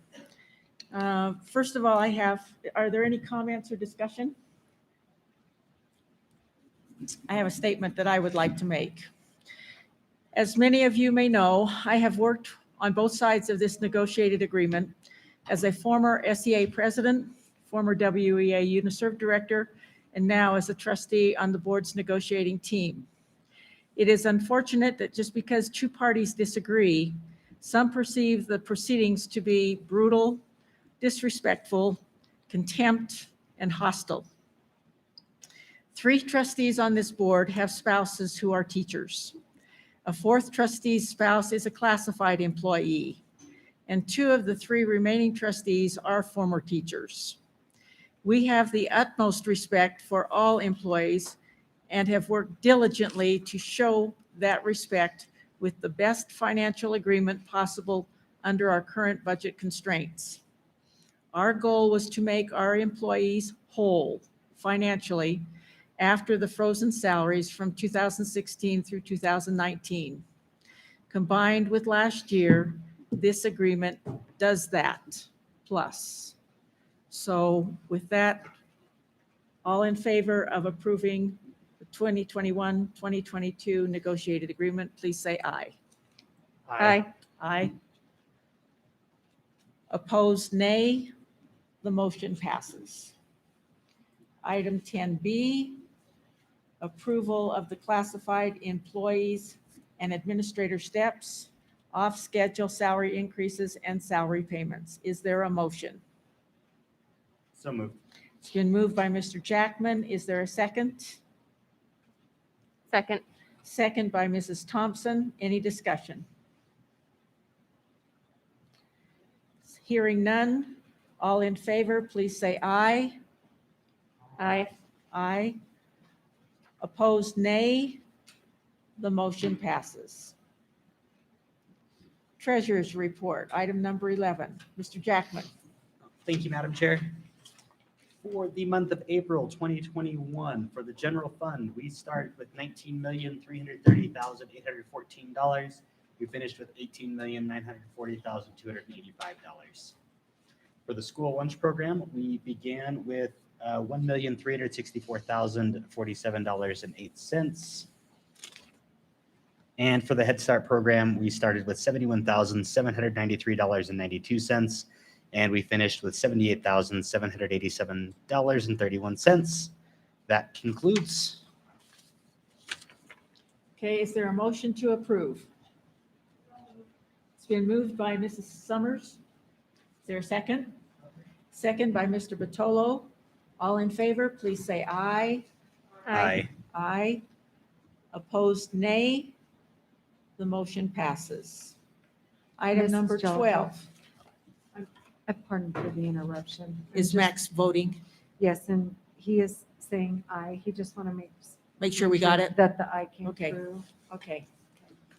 I would hate for him to vote no on my treasurer's report. Yeah, Mr. Mickelson is online, so we're trying to make sure that his votes are counting. Okay, item number 12, the warrants. District warrants, April 9th, 2021 to May 5th, 2021, were check number 143625 through 144284, totaling $4,824,089.10. I have 3 checks to Jackman that I have to declare. I as a conflict. I didn't write down the numbers, but if it says the last name Jackman, it's a conflict. Okay, is there a motion? So moved. Moved by Mrs. Thompson. Is there a second? Second by Mrs. Summers. All in favor, please say aye. Aye. Aye. Aye. Mr. Mickelson? We have an aye from Mr. Mickelson. Max, do we have an aye? I'll sign into the Google Meet over here. Opposed, nay.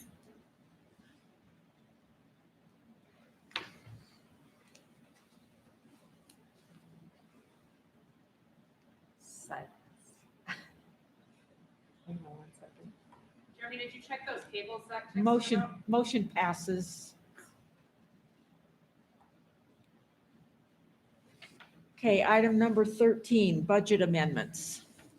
13A, recommend approval of the Elementary and Secondary Emergency Relief, ESSER 1 State Education Agency, and Coronavirus Response and Relief Supplemental Appropriations, CRISA Act, ESSER 2.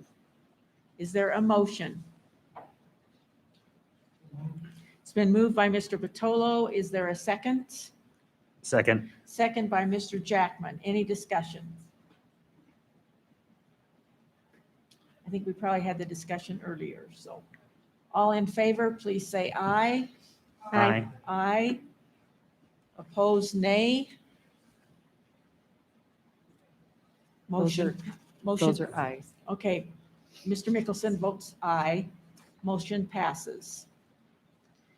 Okay, item 13B, approval of a one-time COVID relief incentive for eligible employees. Has that been sent out so that the employees know what it is? Or do we want to present that? I think probably present that. We haven't pending board approval. Okay, let's go ahead and present that then.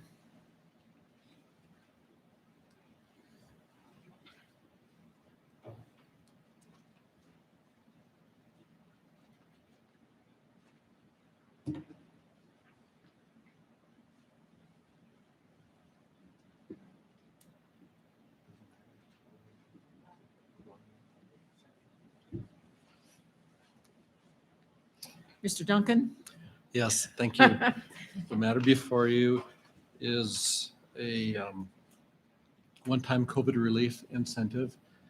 And to be eligible, you need to be full-time or part-time as of October 1, 2020, and completed your last day on or after May 21st, 2020. And it works out to be a payout of $690 for full-time employees. The net of that is about $485. The payout for part-time employees is $345, and the net's about $242. The total amount to the general fund is about $524,000, a little bit over. And this also would apply to any of the long-term subs that are currently filling in for classified or a certified teacher in the classroom as well. Okay, any questions? Is there a motion? So moved. It's been moved to approve a one-time COVID relief incentive for eligible employees. Is there a second? Second. Second by Mr. Jackman. Any further discussion? Again, I have a comment. The board wishes to thank all of our employees for their diligent dedication to our students and their families. We understand this year's circumstances were far from ideal.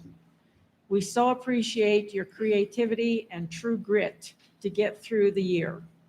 Though the amount is not as much as some previous years, it is what our budget this year permits. Thank you for getting the district through such an unprecedented year with all its stressors. Thank you. All in favor, please say aye. Aye. Aye. Mr. Mickelson votes aye. Yes.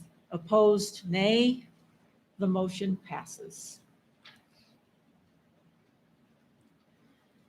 Item number 14, Washington School. 14A, approval of the disposition of Washington School.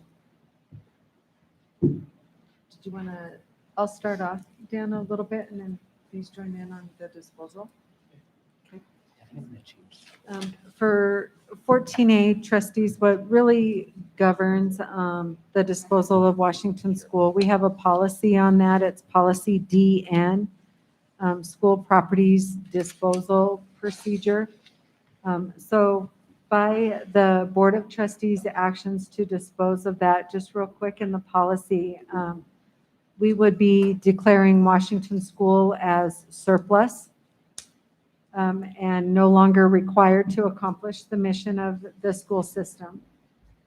If the board is in favor of selling the property, then our Chief Financial Officer, Mr. Duncan, then would notify any other agencies that have any interest in the property, such as if there's a reclaim, like Lowell had where it went back to the BLM.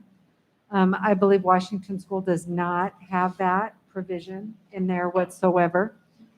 Dan can discuss from a school facilities division here in just one second.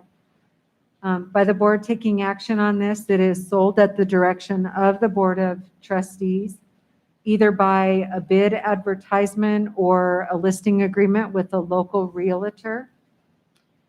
The property will be sold or transferred to the party or government entity whose bid is used in the best interest of the district. The intention to dispose, sell, or transfer of the property must be advertised in a local newspaper within our county. We're also directed by board policy to post a sign on the property announcing the sale and a phone number for contact information. The board can and shall reserve the right to accept or reject any bids per board approval. All the monies for the property are deposited into the general or building fund. And Dan can speak to, like I had mentioned, about school facilities on a state level.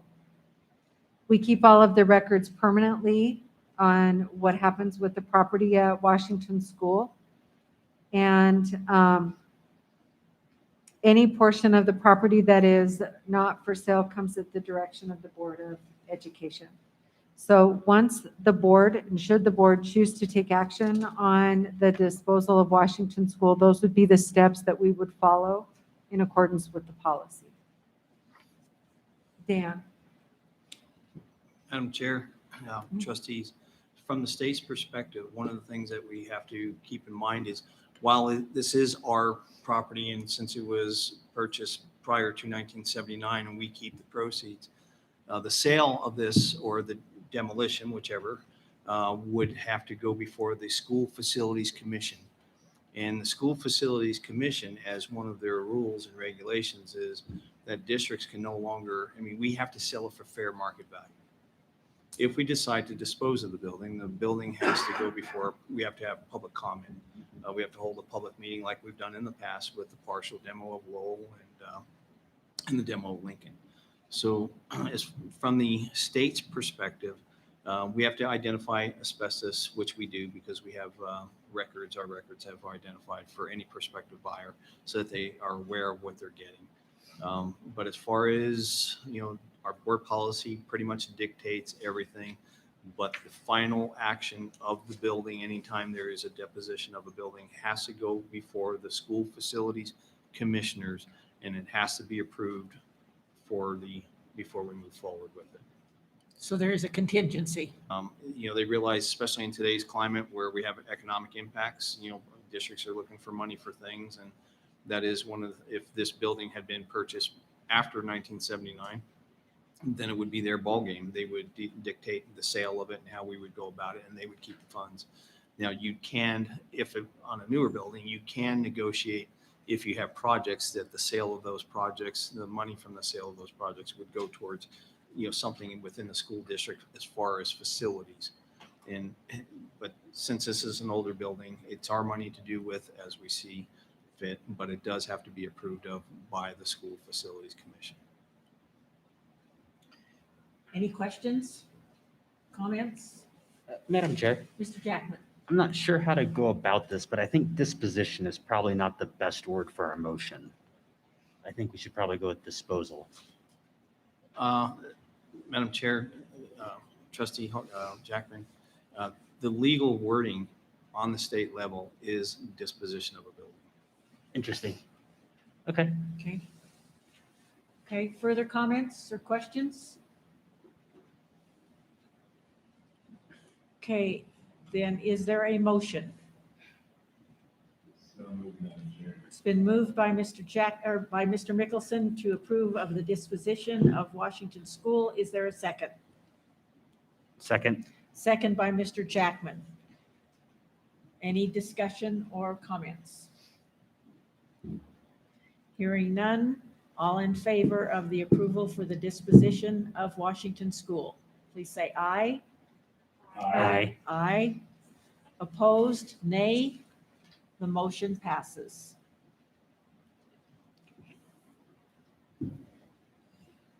Consent agenda, item number 15. All matters listed under consent agenda are matters about which the board has governing policies, implementation of which is delegated to the superintendent. They will be enacted in one motion in the order listed below. There will be no discussion of these items prior to the time the Board of Trustees votes on the motion unless members of the board request specific items to be held and discussed separately and/or removed from this section. Minutes. 15A, approval of the minutes from the April 8th, 2021 special board meeting. 15B, approval of the minutes from the April 8th, 2021 executive session. 15C, approval of the minutes from the April 12th, 2021 regular board meeting and public meeting. 15D, approval of the minutes from the April 12th, 2021 9:18 p.m. executive session. 15E, approval of the minutes from the April 12th, 2021 10:08 p.m. executive session. Finance. 15F, approval of the preliminary budget for the 2021-2022 fiscal year. 15G, approval to send out the 2021-2022 purchase orders for necessary supplies and equipment needed for the start of school in August. 15H, approval to advertise for a public hearing on June 23rd, 2021 to amend the 2020-2021 budget. Personnel. 15I, approval of personnel recommendations. Technology. 15J, approval to renew IXL learning. 15K, approval to renew ECHOC. 15L, approval of the bid for the purchase of HPE Nimble Storage. 15M, approval of the bid for the purchase of Cisco UCS. 15N, approval of the bid for the purchase of iPads and cases. 15O, approval of the bid for the purchase of laptop sleeves. 15P, approval of the bid for the purchase of Epson projectors and wall mounts. Facilities. 15Q, permission for the district's facilities department to go out to bid for the replacement of the box culvert on Jack Norris Drive or Jackson Street between the Central Administration Building and Rock Springs Junior High School. General Board Business. 15R, approval of the Head Start school readiness goals. 15S, approval of the Head Start budget revision. 15T, approval of the Community Services Block Grant fiscal year 2022 application for Head Start. 15U, approval of the carryover request of unobligated health and safety funds in the amount of $235,000 for the Washington Elementary Fire Suppression renovation of $235,000. Okay, is there a motion to approve the consent agenda items? So moved. Moved by Mr. Jackman. Is there a second? Second by Mrs. Summers. There were no items held. So all in favor of the motion, please say aye. Aye. Aye. Aye. Opposed, nay. Motion passes. Item 16A. Let's see, let's do the addendum. We'll go to the addendum. Item number 1 on the addendum is recommend approval to accept the budget amendments for the early retirement incentive, voluntary early notice incentive, one-time sick leave payout, and one-time COVID relief incentive. Item number 2 are personnel items. Let's see, resignations submitted by Billy Van Landingham, Talon Mollett. Okay, those 2 are resignations, except the hire of Brandon RIDEOUT, Matthew Hansen, Scott Pies, Stephen Gerard, and Alexis Elledge. Item number 3, Teacher of the Year.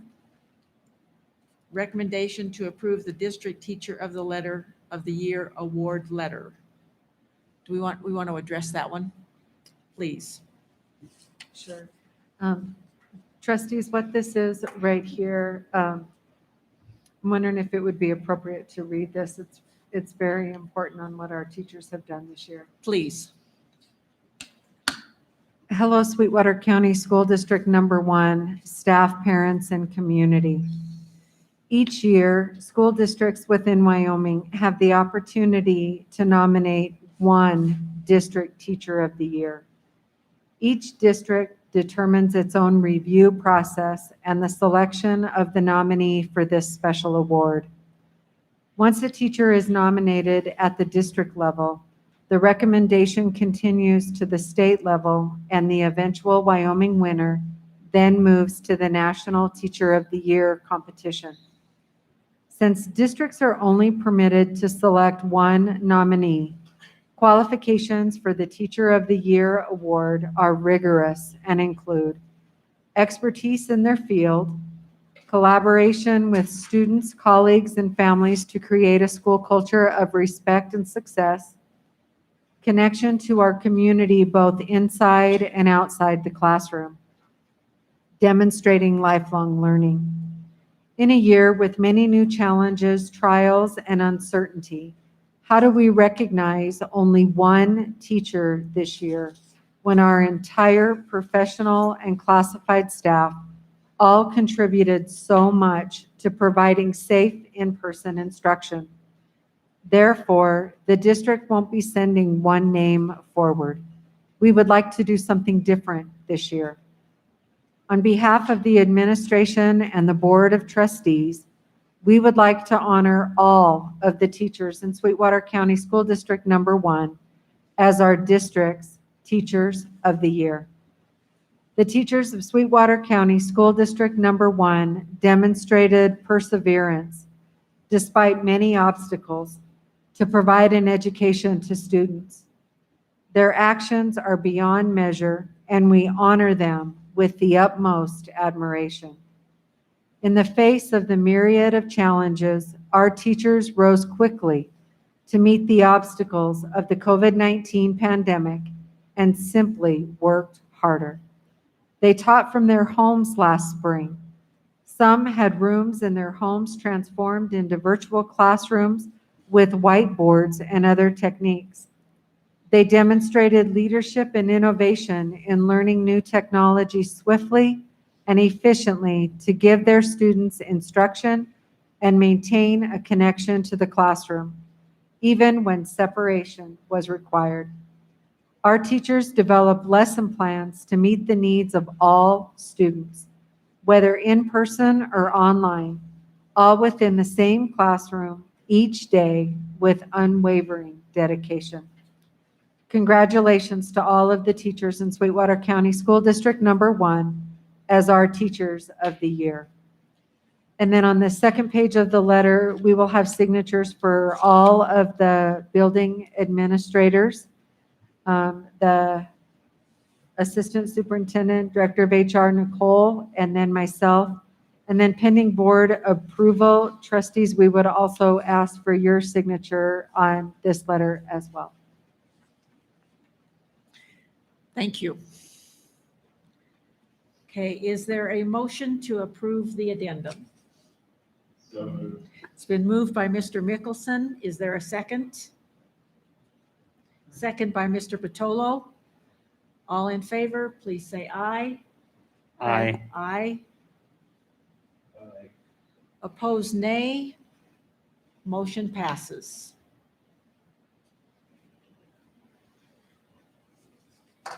The board self-evaluation on personnel responsibilities. Okay, would anyone like to start?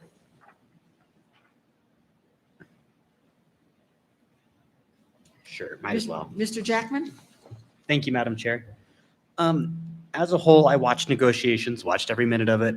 I know there was a lot of concerns with negotiations and how they went, but I think the membership spoke loud and clear when 97% favored the contract that we offered.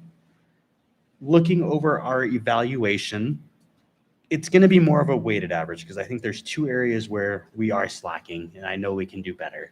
And that's 7 and 8, which I rated us as 1s.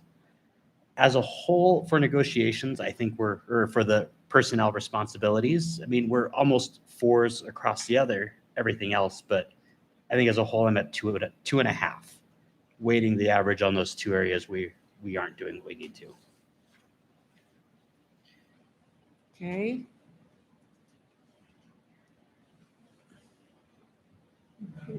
Mr. Patolo? I agree with Mr. Jackson on 7 and 8, although I gave those grades a 2 instead of a 1. Number 6, I'm not sure I understand what that means. The board will make excessive personal questions happens. So I didn't really hold on now. Numbers 1, 3, 5, and 10. I gave us a 4 because those are kind of formalities that we do in board meetings. Those are kind of the part of the duties. And then I gave 3s to the other places. And I would assume that would probably be about an average of about a 3 on that. Okay, thank you.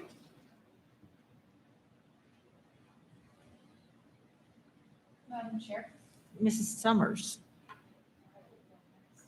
So I'm also in agreement with Trustee Jackman and on 7 and 8. So I want to address the comments to those just a minute. I did give us 3s and 4s for, I gave us 4 for number 1 and 4 for number 10. I agree that I wasn't quite sure what they meant by number 6, so I didn't really score us there. And then I gave us a 2.5 on number 2 because I think there are some possible areas for improvement there. And then on number 3, I gave us a 4. On number 4, I gave us a 4 as well. And I gave us a 4 on number 5. I think those are all of those.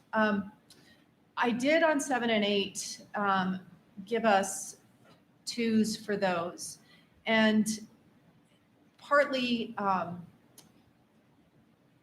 don't know if we have systems set up in place. I think we need systems set up in place, or if we have them, they are unknown to a number of our teachers for suggestions from staff to improve our school system and workplace climate. And I think those are areas that are concerned because as Trustee Mickelson has said in the past, we're facing a national teacher shortage. I know that we have had trouble recruiting teachers to the district over the past years. And I think it really important that we retain all of the quality teachers that we have and do our utmost to retain those. And I think some of that's related to workplace climate. National averages show that for every teacher we lose, it costs $30,000 to $50,000 to recruit and train a new teacher. And I think those are big concerns for our district, for our financial bottom line, but I also think it's a concern for our students as well and our mission to provide the best education possible. So I would encourage us as a board to work on developing better systems for evaluating our staff attitudes towards workplace climate and for ways that we can encourage our staff for the improvement of our school system, because they are the experts and they're on the ground and know what's going on in the buildings. Thank you. Do you have what you would consider an overall score? Like Trustee Jackman, I think I would have to split my score. So I would give us, a 3.75 on the other issues other than 7 and 8. And I'm going to give us a score of 2 on those. So, 3. yeah. Okay. All right. Mrs. Thompson? Madam Chair. So for me, I'm actually going to change one of my marks that I had sent in earlier. I actually marked number 5, and this is only for this year only because I felt like just due to COVID, we could not do that the way we wanted to with the in-person recognitions like we like to do. So I gave us a 3 on that for this year only. I feel in the past we were a solid 4, but due to unforeseen circumstances, I'm going to give us a 3 on that this year. For number 7, I gave us a 3. For number 8, I gave us a 3. For number 9, I had a note that we need to, I didn't have a problem with the wording per se. I just wanted to point out that I felt that on particularly number 9 in this year, we went above and beyond as a district to make sure that all staff and students were safe. Due to the COVID-19 pandemic, we made sure everything was in order to maintain their safety in those buildings and on the buses this year. The number 6, I saw it, and I will just give an example as what I saw. And when I read it, other trustees said that they were having problems understanding that one. So when I read it, I took it to be like, instead of going through the chain of command, we would use our board role to go a different route, if that makes sense. And I don't feel like we do that.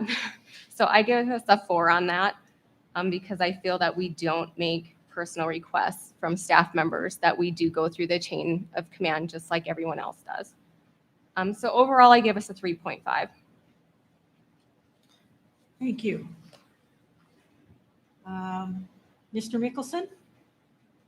Thank you, Madam Chair. So I gave it an average of 3.2. There's several areas where we have or certainly in my experience, I can't remember a time we've ever not included some based on recommendations. For 2, 7, and 8, and 11. was there, just based on the feedback that I've received from staff, there's certainly a perception that it's not safe to do, it's not safe to provide feedback. But I can't tell you how many times I've heard if we fill out a climate survey, we'll be targeted. And while I've certainly never seen that occur, the fact that the perception is still there is troubling. Otherwise, I think we do pretty well.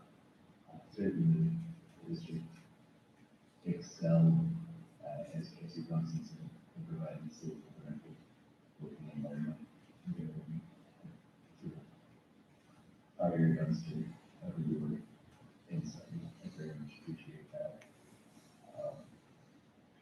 And it is unfortunate that oftentimes personnel laws, I think, restrict the district's ability and board's ability to receive feedback on the team. But overall, we've got some work to do, but I felt very good. So thank you. And I would score us, I believe, number 1, 3, 4, 5, and 6. I gave 4s. I agree with Trustee Thompson.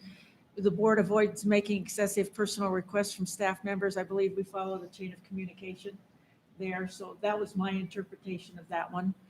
I also, because of the pandemic this year, feel like it was a very safe working environment. So 9 and 10 were both 4s as well. I did a 3 on number 2, much in line with Mr. Mickelson's. I think we have some work to do in order to continue to build trust with our district's employees. And so I think we have some work to do there. And 7 and 8, I did 2s on both of those, so that I think I do believe we have some work to do in those areas as well.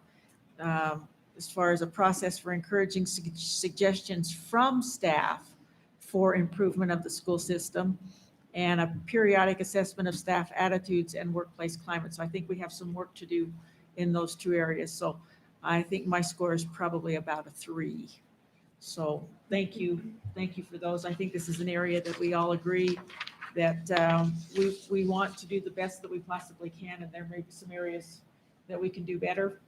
And clearly, this has been such an unusual year. I think some of it, I know I have not been in the schools this year due to the pandemic as much as I usually am, and I think that will, moving forward, I think we're all committed to making some changes there. It's just been such an unusual year. So thank you very much for sharing your thoughts.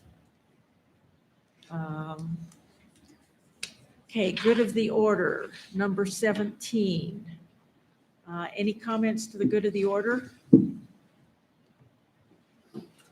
I want to remind everybody about the forums, I should say, on Wednesday. The morning one begins at 7:15, as I recollect, and the evening one at 6 o'clock virtually. And I believe we're going to basically entertain questions from staff or the public, parents, as to anything that we can answer moving forward. And again, in the attempt to be as transparent as we possibly can, the rationale for the decisions, if you're unsure of what those are, I would encourage you to attend one of the sessions, and please share your thoughts and any questions that you would seek answers for. So just a reminder about those. I did attend Wyoming School Boards Association Board of Directors meeting Friday and Saturday. They are unsure of what to expect from the summer session of the legislature. Not much is coming as far as understandings. Clearly, the House and the Senate are about a chasm apart. So not sure what kinds of things that they're going to try to decide, but not much in the way of any heads up on anything that we may have coming. So any other comments or thoughts for the good of the order?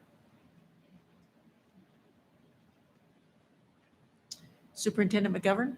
Thank you, Chair Jellicoe.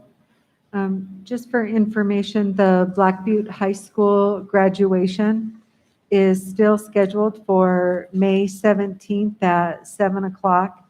The location for that is going to be in the WWCC gym. And I believe before it was in their auditorium, and it's going to be moved over into their gym. So same date, same time, just location change up at the college. Thank you. Thank you. Does everybody have that on your calendar? Okay, thank you. Any other comments? Again, I will just reiterate what a stressful year this has been for everyone and how much we appreciate all the work that everybody has done. I appreciate that we're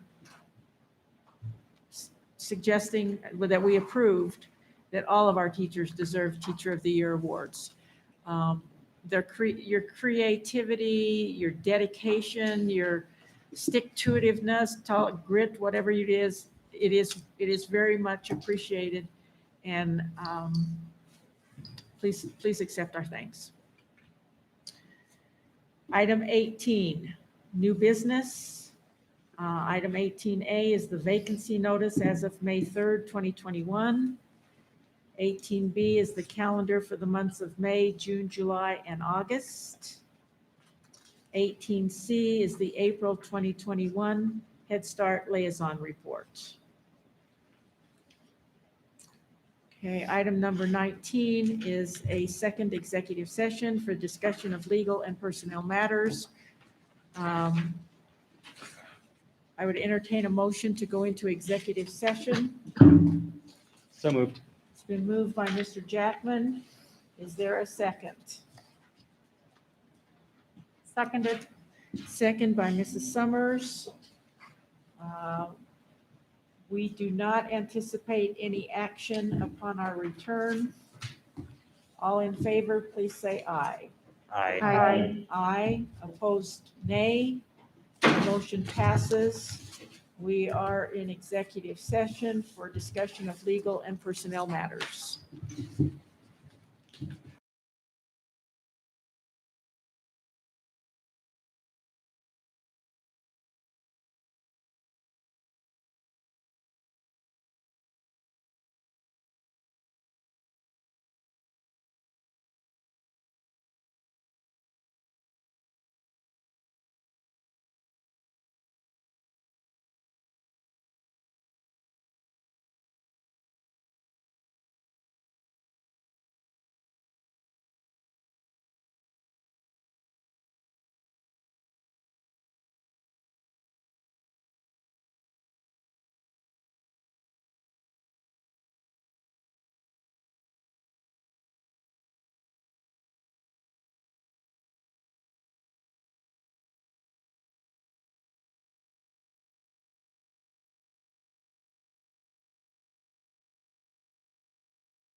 to return from executive session.